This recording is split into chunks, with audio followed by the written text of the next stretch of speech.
क्या आप जानते हैं कि रोज़ाना एक सेब खाना आपके जिस्म को साफ, फ़ाल और ताकतवर बना सकता है? सेब में मौजूद पैक्टिन आंतों और खून से नुकसानदेह कोलेस्ट्रॉल और जहरीले मादों को बांध कर जिस्म से खारिज करता है। रोज़ाना सेब खाने से फैटी लीवर का खतरा कम होता है क्योंकि इसमें मौजूद एंटीऑक्सीडेंट चर्बी के जमा होने को रोकते हैं। सेब खून को साफ रखने में मदद देता है और जब खून साफ होता है तो जिगर पर इजाफी दबाव नहीं पड़ता। सेब में विटामिन सी, विटामिन ए और पोटाशियम जैसे ग़िज़ाई अज्जा जिगर के खुलियों की मरम्मत और ताकत में इजाफा करते हैं। रोज़ाना एक दरमियाने साइज़ का सेब सुबह या शाम के वक्त खाएं। छिलके समेत खाना ज़्यादा मौसर है क्योंकि ज़्यादातर ग़िज़ाइयत छिलके में होती है। अगर आप शुगर के मरीज़ हैं तो डॉक्टर से मशवरे के बाद इस्तेमाल करें।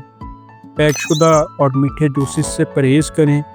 रोज़ाना एक सेब न सिर्फ जिगर को साफ रखता है बल्कि फैटी लिवर और डिटॉक्स की कमी से भी बचाता है।